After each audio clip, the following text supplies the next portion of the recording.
You guys are in for the ride of your life when it hits cinemas on Thursday. My heart is racing already again just watching the trailer. I've been lucky enough to see the film.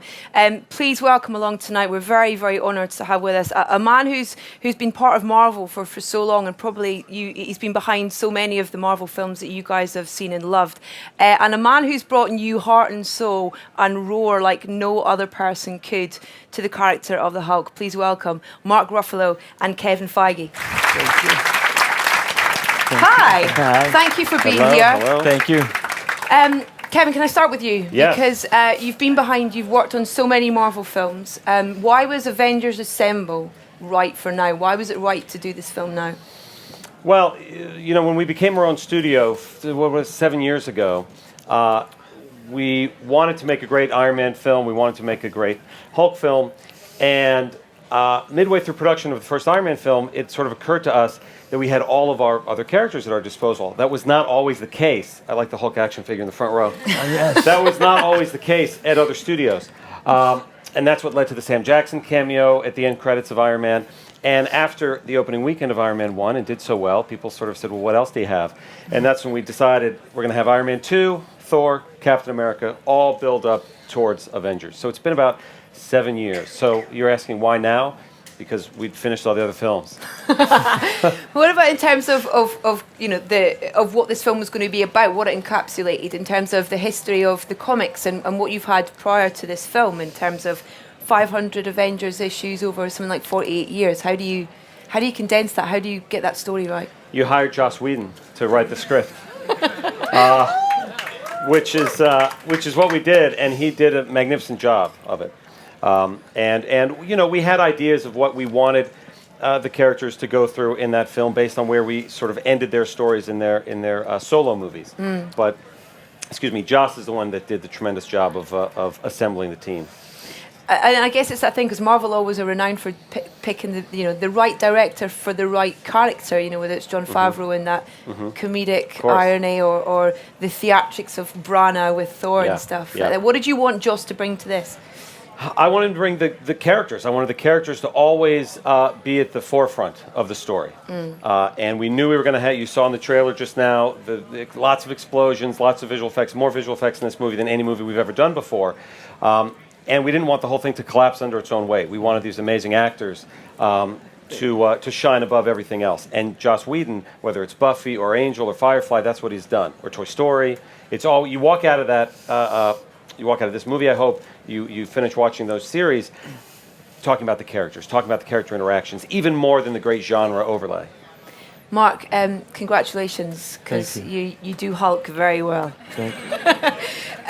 Last night at the premiere, I think, I hope it felt like a nice moment for you, but I saw a gentleman who had a first edition comic of the Hulk, and he asked you to sign it. Yeah. That must feel like a nice trust from fans to ask you to do that. The fans hold Hulk very dear, and have a lot of strong opinions about who should not be playing him.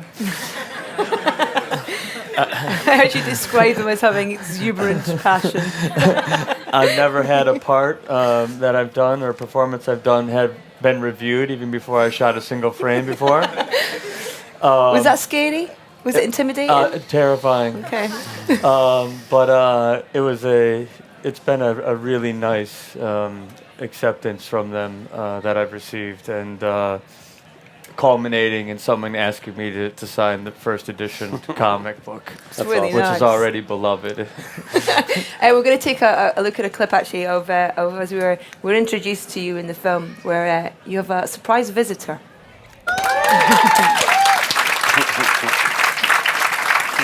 Quite rightly so. He's a bit kind of reluctant. He doesn't want to be part of the team to start off with, does he? Why do you think that is? In the past, he's been known to get a little out of control, and he doesn't like that about himself.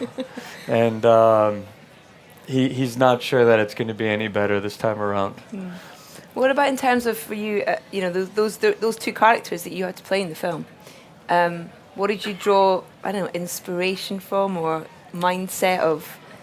Because Well- you played both, which is a first, isn't it, in terms of... Yeah, one of the things that I really loved about this opportunity was that I'd be the first actor to have played both Banner and the Hulk.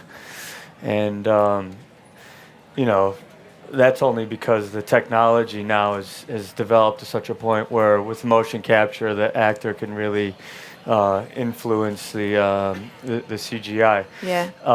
That was really exciting to me. And Who did you like playing best? pardon? Who did you like playing best? Who's your favourite?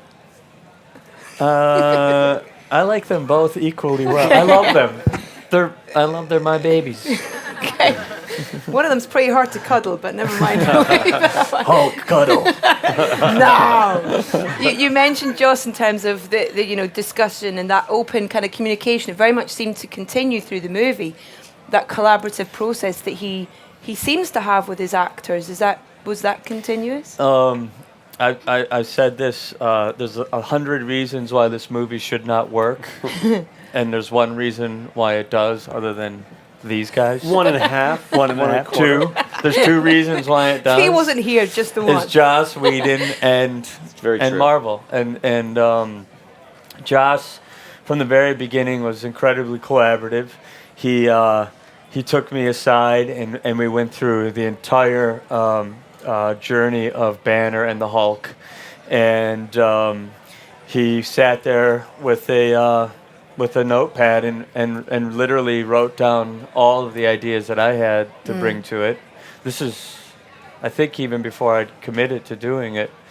And the opening sequence, we find him in Calcutta, and I said, he's like, "Where do you think he is?" I said, I think he goes to the one place in the world where there's so much human suffering that he can't for a minute begin to think badly about his own situation. And that's Calcutta, in the slums of Calcutta. Right? We have an Indian representative here. I think you might have a question in a minute. Don't you think we should do a version of Hulk that starts in India? Wouldn't that be amazing? They can mistake him for... He wouldn't be able to get out of it.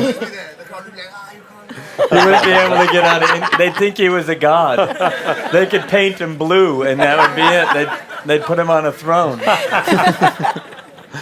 We're going to throw questions at you in just 1 second, but I want to ask the whole kind of physical side of it as well, because for all of the main actors, it's pretty demanding, in terms of and not least for you. Did you find that? Was that kind of a...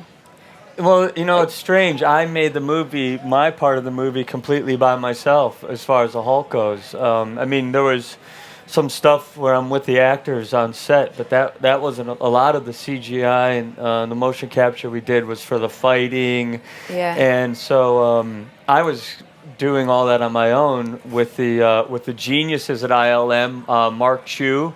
And all of those animators need to be equally acknowledged for any success that the Hulk is, as well as Joss Whedon.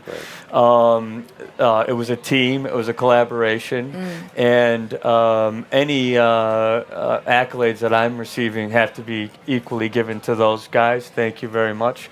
And but I'm doing all that stuff by myself at ILM, But my first meeting at ILM, they put me in my motion capture suit, which is incredibly unflattering. I call it the man-canceling suit because you stick out everywhere you shouldn't and don't stick out anywhere you should. And so I met with another animator, and we just wrestled and fought for like 2.5 hours. It's like being a kid. Yeah, it's the best job in the world. So as physically demanding as it was also a blast. Sounds like you had an easy job compared to Scarlett. We're going to see this clip right now, which is the most beautifully terrifying choreographed fight scene that involves a chair. This is incredible. I'm in the middle. Amazing. This is what I loved about it. Very rare in a cinema in the UK. In the States it's different because everyone goes for it in the cinema, but you're in a cinema where you have gasps followed by belly laughs. The tone of this film is so brilliant. And that's down to the writing, I guess, but also the delivery of you guys as well. I think it's a combination. Do you agree, Kevin? Yeah, I mean, Joss is the master at that, right? And he really believes that he has a phrase that sounds better when he says it, that he'll tell a joke at a funeral, right? He really does believe that humor is the way in to an audience. And it's sort of nonstop. And we get bored if an action scene just keeps going, and you're not invested in any other part of it.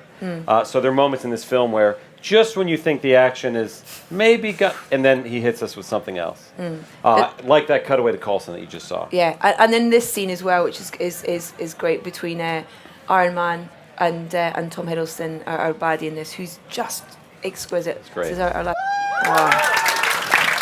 I just want to be part of the team. Tom Hiddleston, if I'm being honest, wouldn't be my obvious choice of a baddie if you had a lineup of actors. He is incredible in this film. Amazing. His subtlety is terrifying.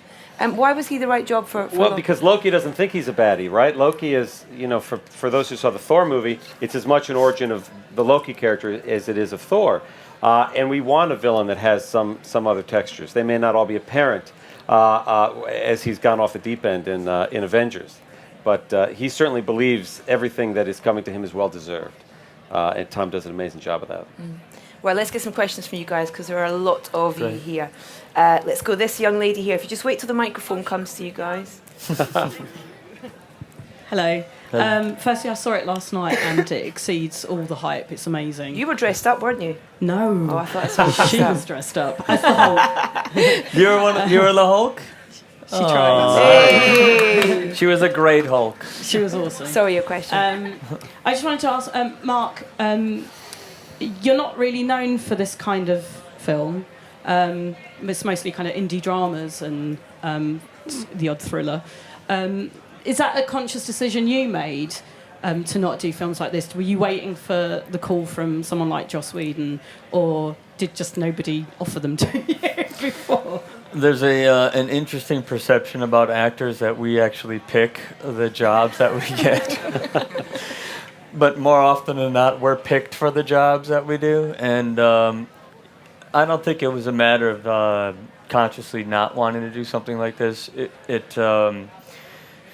I just think it was a matter of timing. And somebody like Josh saying, hey, do you want to come and do this? I was equally surprised as anybody else was that he was asking me to do it. But if I saw myself playing any part, I thought it would be. I really, since I was a kid, was attached to the Banner Hulk. Yeah, I love that show. So. Okay, next question. Lady there?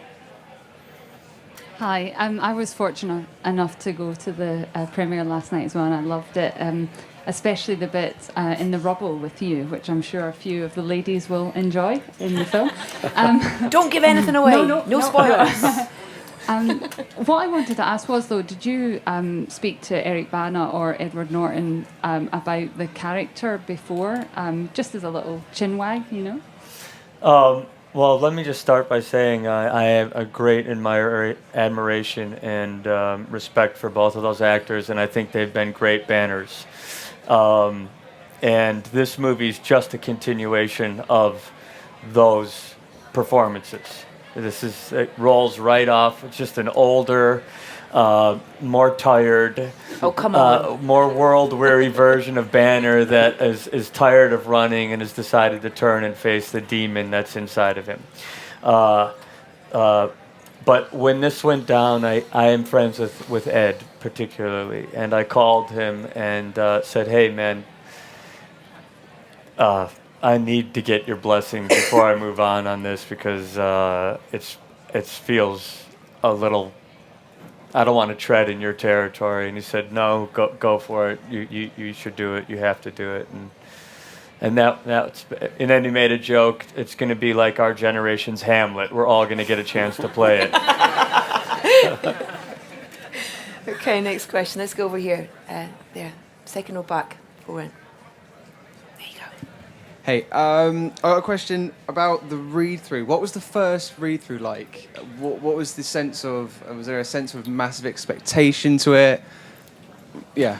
Did we do a read-through? We didn't do No. one. Did you We not? did. No, No. read-through. No. We didn't. Is that unique? Would there Everyone normally was be one? everyone was sort of coming off. Yeah. Thor. I mean, Chris was finishing. Did you do that? He's She sort of called me. Yeah. Chris was finishing his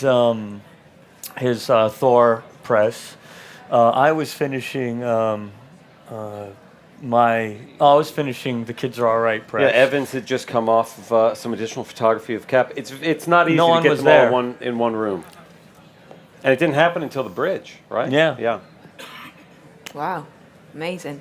Right in the middle. Hi, I've seen the film twice now, so I've been fortunate to see it twice. Once yesterday and at It the hasn't fan opened yet. screening. Everybody here's I seen know. it. Sorry about What? that. Did anybody buy a ticket? But both times I've agreed at the point that your performance steals the whole film, because you were incredible as Bruce Banner and the Hulk is amazing out of the whole film. But my question is, when you look at all the other actors playing all the other superheroes, do you think to yourself, I could do a better job? No, I don't think to myself that at all. I like look at them and go, "Oh my God, what am I doing? That I'm the only one who doesn't really belong here." That was basically how I felt through most of the shooting, which worked really well for Banner, you know. By the way, This question for both of you. Being in part of such a huge film like this that I know since I was 5 years old, I've been excited to see this film. What was your first exposure to the Avengers? Like, what was your first lineup of them? What was your first experience in seeing them, like the I'd comics? like to hear that from you, actually. It was. I think it was the original team. I think it was reprints of the original comics. That's my biggest memory of it. I think I probably came to it via X-Men, to be honest with you, because I was reading the X-Men books in the early mid '80s, and liked the team, and they said, there's another team. Oh, really? And went back and sort of was exposed to Avengers that way. I also came to it through the individual characters. That's why it was important to me that we make the solo movies first, because what's cool about the Avengers comic is that it's not just a team. X-Men's a team. There are a lot of team superhero. But that it's a team made up of all these individuals who have their own storylines and had many, many issues before they teamed up together. But I would say the original team. When I was a kid, me and my cousins would pass around comic books, and I remember reading that original Avengers with Wasp and Ant-Man, and that was the first time I came upon it. And then, of course, the later versions of the Ultimates, but this is really its own kind of reinvention of the Avengers in a way. Before we move on to the next question, you mentioned Ant-Man. Yes. Can I ask you? Can you tell us anything? Edgar Wright? Wright and Joe Cornish have written a very, very good draft. They've been working on it for many, many years now. Since they were many, 3? many years. 03 or 04, yeah. I met him at Comic-Con right after Shaun of the Dead came out. He made a couple other great movies since then, and I do think this summer, we'll see some forward momentum with that. Awesome. Yeah. Okay. Red sweat, right there, please. Fantastic film, guys. Brilliant. And Mark, congratulations for bringing the Hulk. Thank You really bring it. Thank you. Just a quick one. In terms of the Hulk, obviously there's so many different versions and developments of the Hulk character. As an actor, particularly wanting to evolve the character further, is there any ideas that you'd want to bring for any future iteration of the Hulk in the film? And quickly to Kevin, are we going to ever see the Black Panther or Luke Cage? You want to go? I'm gonna try and get Joss Whedon in a room and work out what could be a Hulk movie, with Kevin's blessings, hopefully. In between the many interviews and red carpets over the last few days, Mark and I have been saying, what is a standalone Hulk movie? How do we take all of this goodwill, all this forward momentum from Avengers into a solo Hulk movie? When that'll be, who knows? But the conversations are definitely starting. And Black Panther and Luke Cage, we have a draft on Luke Cage that we've had for a number of years, and a draft actually more recently of Black Panther. I'd love to bring them both to the screen. It's just a matter of when. There's so much to choose from. You're like It's just pretty showered astounding. in There's hundreds showered in of- greatness. It's amazing, all the comics and all the characters, and it's an incredible treasure trove. Okay, gentleman right here. Banner and Stark got very buddy-buddy. Is there any chance he's going to appear in Iron Man 3? And is there any update on AKA Jessica Jones as well? AKA Jessica Jones is being developed as a television series, and no update, but that's in active development. I almost gave away the ending of Avengers. I'm glad I didn't do that. I know. I know. I'm taking it for granted everybody's seen the movie. No, he's not in Iron Man 3. Iron Man 3 is definitely a solo Tony-centric film. Okay, lady right at the back there. I saw the movie, sorry. But it was a great performance, and it was really great to see the fan reaction, especially because I actually saw you at Comic-Con a few years ago, and so I really feel that, you know, the fan reaction's really positive and come a long way since then. But my question was, the character, there's a lot of sadness, I felt, particularly a couple of lines that obviously I'm not going to say, but was that intentional to have that kind of theme of sadness with the character, certainly more so than any of the others? He you know, he's the only one who doesn't really want what he has, or, you know, it's caused him a lot of problems, and he has no control over it. And I think at this point, there is an amount of sadness about the life that he never had. And, you know, there's one particular moment in there that kind of references maybe having a family, or, you know, and that's, that was something that Josh and I talked quite a bit about. You know, he's not a sad sack, I don't think. He's active in his life, but there is that slight melancholy that, because of his situation, he never was able to really have a family, which is a nice dynamic inside of him, or a life, you know, a woman, someone soft and cuddly. Cuddly toys for Hulk, everyone. Okay, let's go to, where's the microphone? Has this lady still got the microphone? No. There's one down the front here, actually, a gentleman right down the front who's been waving. I was just wondering, Kevin, now that Disney and Marvel are together, is there any chance for an animated Marvel film in the future, like a Pixar film or something? Well, you may notice that nothing's been announced yet or anything, but certainly logic would dictate that when you have our characters and their amazing animation studio, certainly there have been discussions. So I don't know when, but it would be amazing if that could happen someday. Cool, that'd be brilliant. And Thanks amazing park rides. If you could pass the mic back, that'd be great, thanks. I also haven't seen the film, and I cannot wait till next Thursday. I apparently missed out on some kind of free ticket event that everyone else got. Question for you, Kevin. Just moving on slightly from the Avengers, with now this obviously looking like it's going to become a huge hit, is there any chance of Marvel looking to get back the rights to some of the other characters, like Spider-Man or X-Men or even Fantastic Four for future? I think the ones that could come back to us have come back to us. The contracts are very specific and are very, you know, sort of long. We talk in years and decades in terms of those contracts. The good news is The Amazing Spider-Man, which Sony's working on now, is a great movie. I loved X-Men First Class that Fox did. So, you know, things continue like that, I think they'll all be in good hands. I'm going to ask the final question, if that's all right. I want to know what you both want the fans to take away from this film. Okay, maybe I won't. I want them to have a great time and want to tell all their friends to go see it. Like they did tonight. And again. Not a real answer with heart and meaning. No, to mention the I comic. want the same things as you. but you know, I think that Josh has couched a pretty significant meaning in this beautiful, fun-filled package about community and about working together. And you know, we live in a world that has a lot of egos and a lot of people who are very righteous about their positions, and until we could come together as a team, we're not going to get anything done. And I think that's a little bit about kind of thematically what the movie's about. Brilliant. Well, listen, thank you so much for your time tonight. Huge round of applause for